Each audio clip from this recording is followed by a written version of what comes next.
Hello, everyone, and welcome to the stephenkingcast, one man's musings on the works of Stephen King. Each week, I will review one entry in the bibliography of Stephen King in the chronological order of publication. And just a note on this episode, before I get into the review itself, this is now the third time I am recording an introduction to my review of the Night Flier movie. The first time was just the original review of the Night Flier movie, but then I recorded an introduction upon the passing of Miguel Ferrer, the star. So I just wanted you to be aware that it begins with me kind of coming back to the Night Flier and talking about Miguel Ferrer and his role in this movie, and more importantly to me, his role as Special Agent Albert Rosenfield in David Lynch's and Mark Frost's Twin Peaks. So just want to give you a heads up on that. And what's funny is that when I was re-editing this episode, and I've been going back through each of my episodes and doing a new intro and then doing a new conclusion, and if there's a Wikipedia summary that has music, I've been re-recording that as well because I'm getting rid of all of the unlicensed audio that I originally recorded with. It's this episode where I first came up with in real time the outro.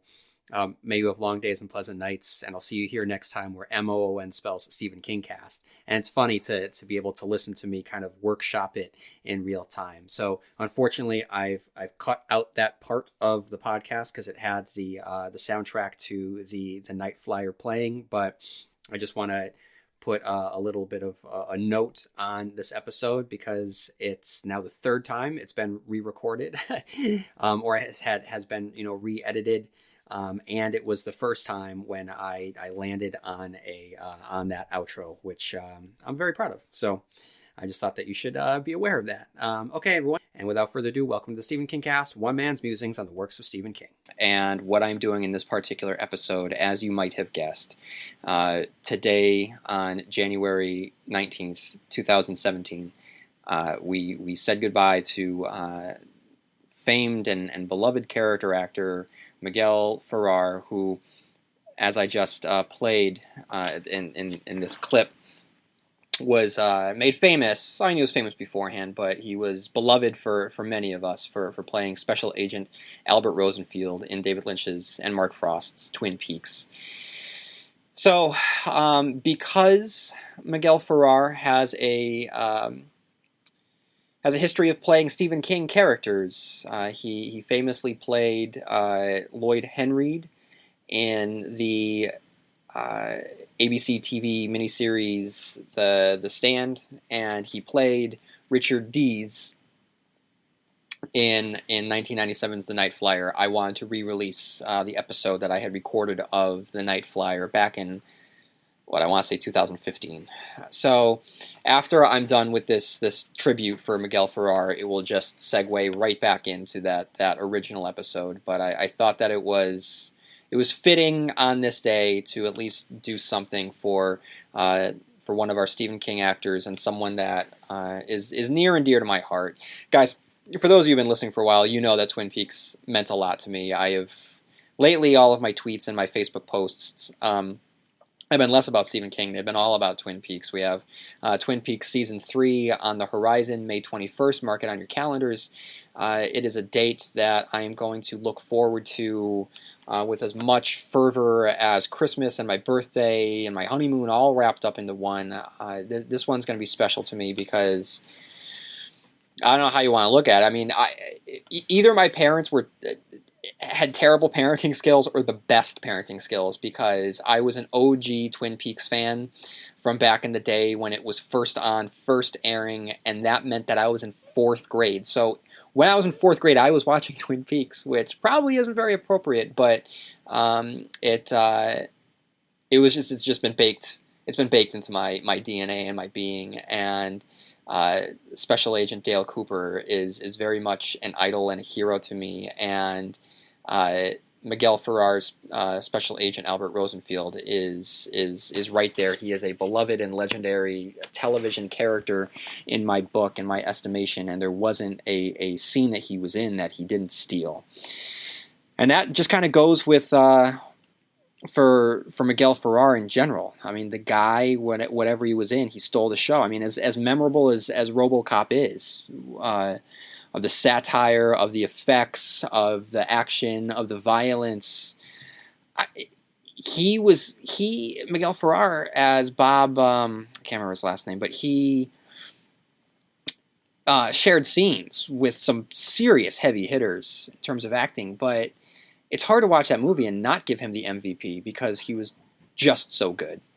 And between that and I've gone on record, saying that his death scene in Deep Star 6 just always gave me the chills. And guys, I don't know, I'm gonna miss Miguel Ferrer because he was just a joy to watch in whatever he popped up in. And I'm looking forward to Twin Peaks returning for a number of reasons, but it'll be a good opportunity for us to be able to say goodbye to characters and to actors that meant a lot to us, whether it be the Log Lady or Special Agent Albert Rosenfield, who in this universe the FBI function as a just a whimsical band of superheroes. They're like the X-Men. So if Gordon Cole is Professor X and Dale Cooper is our Cyclops, then Albert was always our Wolverine. Surly and cantankerous, but with a heart of gold. So we're going to miss you, Special Agent Rosenfield, and we are going to miss you very, very much, Miguel Ferrer. May you rest easy wherever you are now that you have entered the clearing at the end of the path. Okay, so now let's turn our attention to look at the little-known 1997 film based on the short story from King's collection Nightmares and Dreamscapes, in which a sleazy tabloid reporter hunts down a story that just might kill him. The Miguel Ferrer-starring, soaring, creepy examination of vampirism, both journalistic and blood-sucking, the low-budget feature, The Night Flier. I have no remembrance of first watching The Night Flier, none at all. I have vague memories of watching in my parents' house, but had I rented it from the local video store or Blockbuster? Was it on television? I don't remember. I do remember enjoying it. I wasn't blown away by it, which is fine because it doesn't have the biggest budget, a director known for much else, or production quality, but King's basic concept is solid enough that makes me want to see how it played out on the screen. And before I sat down to rewatch the film, I remember it playing out on the screen successfully. Maybe it was my bias for Miguel Ferrer, who was one of the great ensemble cast members of the 1980s classic RoboCop, who had the best death from Deep 6-9. He was Lloyd Henry himself from The Stand, and he was the scene-stealing Special Agent Albert Rosenfeld from David Lynch's Twin Peaks. I was fully into a vehicle that captured his smarmy charm.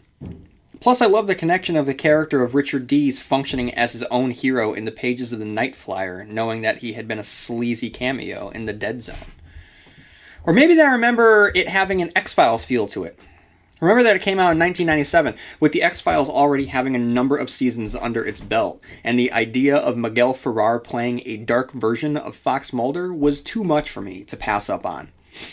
So what I'm trying to say is that I had good memories of this movie, vague though they might be, so I was a little worried that rewatching it would taint whatever goodwill I had towards it. Does it hold up on rewatch? Let's find out. But before I begin, let me read the Wikipedia summary so I have a basis upon which I can build my analysis. The story follows a reporter named Richard Dees as he follows, attempting to catch up with a murderer who kills his victims in a vampiristic style. The killer flies off to each murder scene in a black Skymaster airplane. At one point, Dees does catch up with the plane and find dirt inside and the interior covered in blood, heightening the suspense of the film. The plot culminates in Dees' confrontation with the Night Flier and his own loss of sanity. Dees' secondary conflict involves a young female reporter who joins the staff at the exploitative magazine Inside View, where Dees ranks as a senior reporter. At first, he dismisses her as naive and at best a Jimmy, as in Jimmy Olsen, and actively abuses her. She ultimately survives him and writes about Dees' death, her article prominently featured on the title page of the magazine Inside View. So now, analysis. Before we get anything else in this movie, we get squeaks and squeals and static. Lonely piano music fills the dark screen, and a dispatcher calls unsuccessfully to a plane for a plan to land on the runway. And already, I'm digging this movie. It's proven so far that you don't need too much of a budget to tell a good story. The director gives a great tonal shot of the dispatcher heading towards the darkened plane while the tower light flashes behind. He approaches the plane, discovers that it's filled with blood, and is immediately attacked by the Night Flier himself, whose silhouette with a wide collar and cape suggests a jet-setting Dracula. A nice touch they include is the bloody shoes. Another nice touch is the effects. Look, I'm not saying that Stan Winston and Rick Baker worked on this movie, but the gashes in the man's face when he becomes under attack from the Night Flier himself looks painful. Yeah, sure, the blood that pours from him looks like Kool-Aid, but the gashes themselves are effective. Not as effective, however, as Miguel Ferrer. Just watch how he performs during this movie. He knows exactly what movies he's in, and knows exactly who Richard Dees is, and I applaud both the movie and the actor who have the balls enough to introduce this character with the following line. "Where's my picture? Where's my goddamn dead baby? I told you before, Libby, don't F with my stuff." Now keep in mind that he's a tabloid journalist and he's speaking about the fact that the picture wasn't included in the newspaper, but it's still such an over-the-top introduction to the character that you can't help but admire it. He is just awful. We get a rundown on what this movie is all about with a new hire, Catherine, played by Phoebe Cates' lookalike Julie Entwistle, who has a discussion with the editor about what their paper, Inside View, is all about. Looking for an escape? Try Ghosts in the Burbs, a podcast that began as a collection of stories about the people of Wellesley, Massachusetts, and the ghosts and monsters who haunt them, and expanded to include cozy scares in other suburban settings. Ghosts in the Burbs is written by me, Liz Sauer. These stories include no gore, no extreme horror, and no ads, ever. Just cozy, creepy escape. Find Ghosts in the Burbs wherever you listen to podcasts. In a conversation with his editor, Dees is threatened to take the Night Flier assignment. And I guess if you're not enjoying this movie so far, then you just might not like it at all, and a part of me can't blame you for that. Dees is hilariously overly aggressive. I mean, there's no reason for him to be as angry as he is, but he is, and I love it. While stewing in his anger in a bar, he re-encounters Catherine Blair, the new hire, who he endearingly calls Jimmy, as in Jimmy Olsen. She's a new inclusion into the narrative that hadn't been there in the short story, and it makes sense. In the short story, we're there with Dees, so we don't need him to bounce off anyone, but we don't have the luxury in the movie. And it's great to see the bitter, hardened vet paired up with the idealistic rookie. In the scene, Dees gives Jimmy exactly what she asks for, the inside view of Inside View, and presents the awful scene in which her predecessor, Dottie, after having a year of awful news stories under her belt, commits suicide, which Dees discovers and uses for a story. It's necessary for the success of this movie to capture how horrible Dees is, and Miguel Ferrer is up to the challenge. We then cut again to a small airport where an elderly woman is staring longingly at the Night Flier's plane. Again, there's not much of a budget, but it's still incredibly unsettling. The dreamy flap of the cape in the window, how she watches her husband get murdered and willingly enters the trailer while under the Night Flyer's spell. Then Dees gets on the case and is treated to a flashback to one of the Flyer's victims, who mentions Derry, by the way, which was a nice little and unexpected shout-out. Dees goes to the cemetery to snap a picture, but he realizes that a simple picture of the victim's tombstone isn't enough, so he cuts his hand and smears a bloody palm print onto its surface. For whatever reason, this is pretty cheesy, this creates a telepathic link to the Night Flyer. You know, it's too bad because this is the first thing in the movie that made me groan. Dees wakes up from a nightmare where he finds the words, "Stay away," scrawled on the windows. We aren't sure who wrote it, possibly the graveyard worker who caught Dees desecrating the tomb the night before, or the Night Flyer himself. If it is the Night Flyer, why warn Dees and not just kill him? And Dees had a telepathic connection to the Flyer which revealed him in mid-flight. So it doesn't look like it could be the Night Flyer who turned the plane around, landed it, drove to Dees' motel room, wrote the warning, then left, even though he could have just as easily killed him. But then, later, while in a bar, the Night Flyer buys Dees a Bloody Mary with a warning note for him to stop now, so yeah, it's supposed to be him. Dees then heads over to the morgue where he examines the dead body, which is revealed with 2 giant holes on either side of the neck, a great twist on the classic vampire puncture wounds. While driving around, Dees spots a massive car crash in which everyone involved is completely 100% dead, and we get another glimpse into the predatory, parasitic nature of his character as he starts taking snapshots of the victims, even though they have nothing to do with his current assignment. He's then back in the air speaking into his tape recorder. It's the second scene we've witnessed, and both scenes feature quick, hard shots to Dees' black and white photographs. This is a really good effect. It really adds an extra weight to Dees' monologuing. Without the visual interruption, it would be very easy to tune out. Dees continues his investigation, heads out to the trailer of the elderly couple that had been murdered by the Night Flier, and is stalked by a dog on the roof. It's improbable at first. I mean, how would a dog get on the roof? Regardless, the dog is snarling and looks rabid. Very dangerous. Dees snaps a picture, and the dog runs down bales of hay and chases him to his car. He looks back and spots the dog on the roof, having never moved at all, and the dog looks like the Night Flier wearing a collar and cape. And when he looks back again, the dog isn't there, as if it was never there. Which I really, really enjoyed that kind of... I'm not a huge fan of the Night Flier stalking Dees and warning him to get away, but I like what the Night Flier does. I don't like it in terms of the greater context of the movie, but I do like it scene by scene. We then get the 1-2 punch that makes me love this movie. 1, Dees' editor realizes that both Jimmy and Dees are in the same motel, then basically looks at the camera, says, "I love this job," and begins to laugh maniacally like a mad genius. For zero reason whatsoever, just because the director must have thought that it was cool. And then it cuts to Dees in a bar where the bartender asks, "Rough day?" To which Dees answers, "Rough life." It's so hard-boiled, it's great. We are then treated to a phone call montage in which Jimmy and Dees try and track down the Night Flier before he locks her in the closet so he can have the assignment all to himself. It's the flimsiest closet, too. There is nothing stopping her from demolishing it to smithereens, but we're supposed to believe that she's trapped in there for good.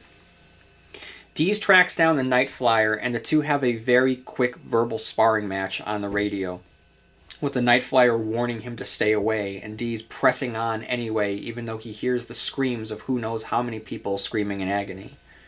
He checks out Renfield's plane to discover that inside is coated in blood, and discovers an old-timey photo book that reveals an adventurous young pilot. And when he enters the airport, it's drenched in blood with corpses strewn about. While in the bathroom, Dees witnesses the reflectionless Night Flier urinate, and when he walks down the row of mirrors, smashing them as he goes before threatening Dees. We get a glimpse of the Night Flier's hand as it destroys Dees' film. Film! Remember film, guys?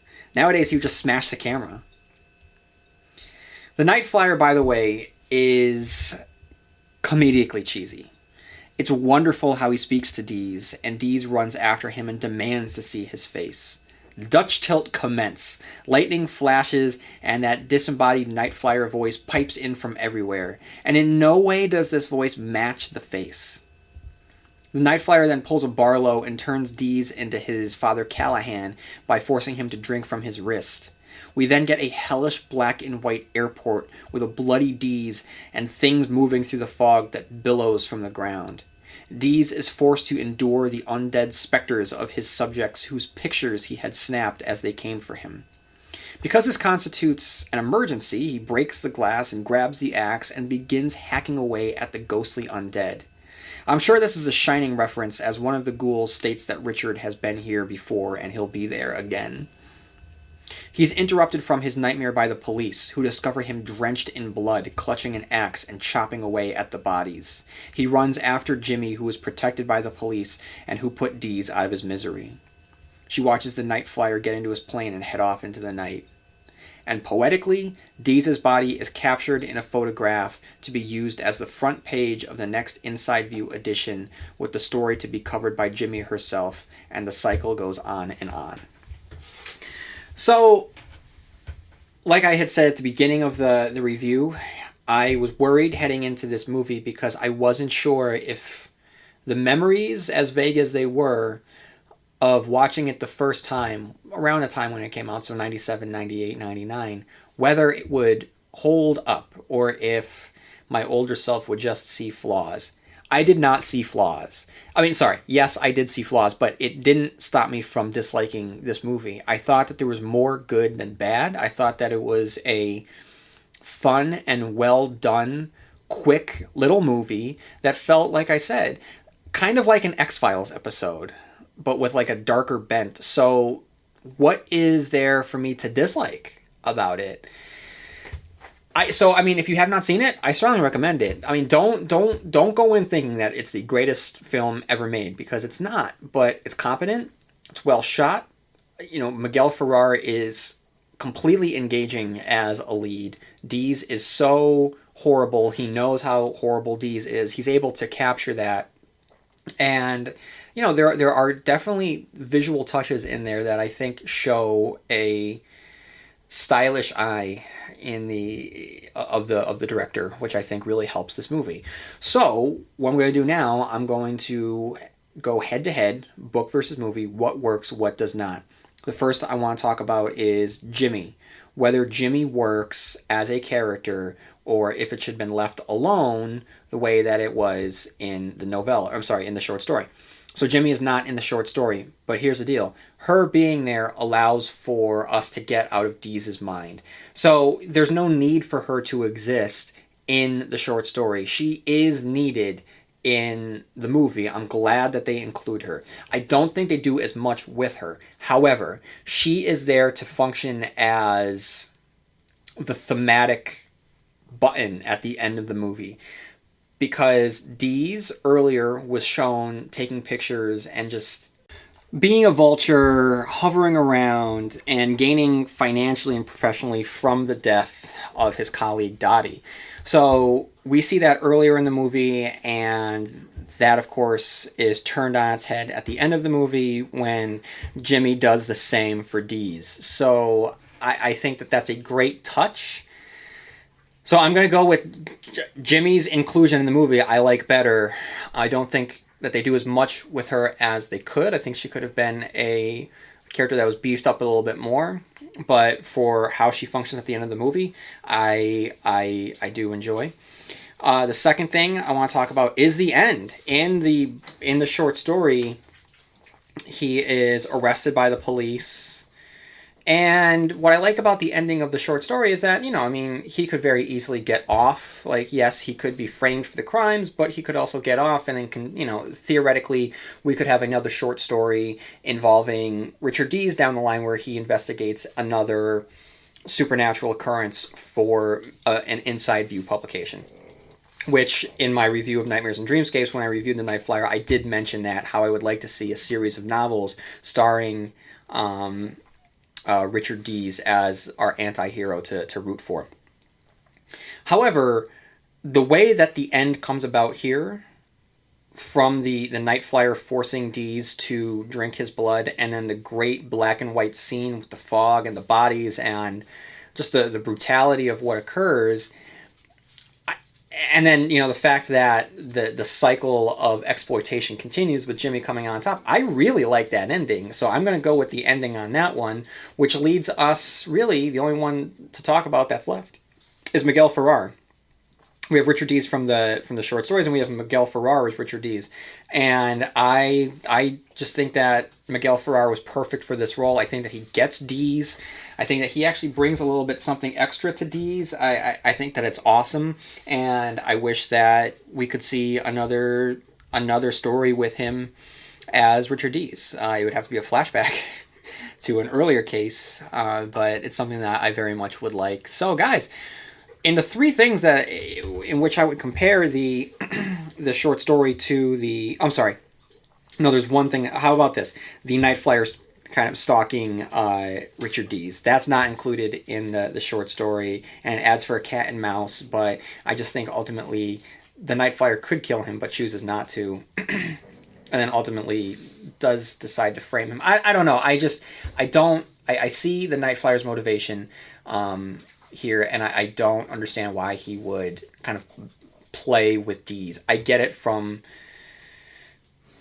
from a narrative standpoint, you want to add these shocks, you want to add this tension, you want to add this mystery, but it just doesn't line up with the character's motivation. So I'm going to go with the short story on this one. But other than that, we have 3 cases in which I enjoy the movie more than the short story, even though I do love the short story. But in this case, I'm going to go in the winner here with the book. With the movie. I think that the movie is a very, very effective movie for what it's doing. And even though there's not a budget, everyone involved elevates it and does what they can with the limited budget. So if you haven't seen it, I love it. Guys, go out and watch it right now, because it really is great. All right, everyone. I hope that you enjoyed this review of The Night Flier, starring the late, great Miguel Ferrer, playing Richard Dees, sleazy tabloid journalist from Inside View. And if you haven't done so already, please leave a review on any of the podcast platforms that you use to listen to the Stephen King Cast. And you can write in, as always, on stephenkingcast@yahoo.com. And you can follow me on TikTok, Facebook, Blue Sky, and Instagram. And may you have long days and pleasant nights, where MOON spells Stephen King Cast.